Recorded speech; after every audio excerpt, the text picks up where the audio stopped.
Assalamu alaykum. Aujourd'hui, je vais vous parler de l'unicité de Allah. Dieu est unique.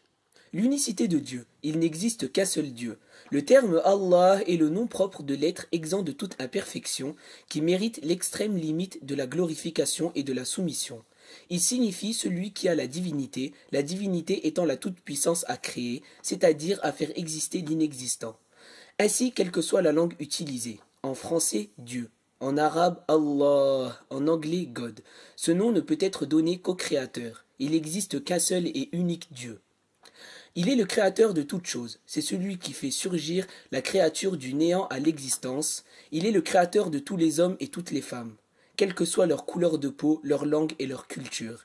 Et il ne ressemble à aucune de ces créatures. Rien n'est tel que lui. Dieu est unique. Il n'a aucun point commun avec les créatures.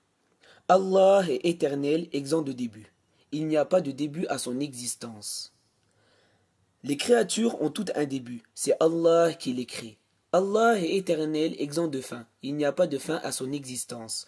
L'anéantissement est possible selon la raison pour toutes les créatures.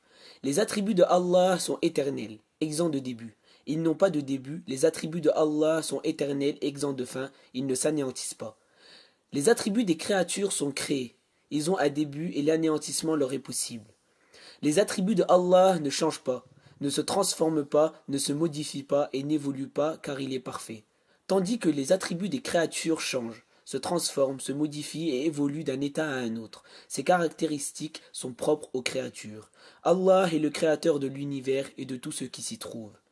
Il est le créateur de la nuisance et de l'utilité. Il est le créateur des actes, des esclaves et leurs pourvoyeurs. Les créatures ne créent ni nuisance ni profit, elles ne créent aucun acte. Ainsi, celui qui coupe une pomme ne peut pas la faire revenir à son état d'origine. Allah est unique, il n'a pas d'associé. Il est unique en lui-même, en ses attributs et en ses actes. Les créatures ne sont pas uniques, elles ont des points communs entre elles.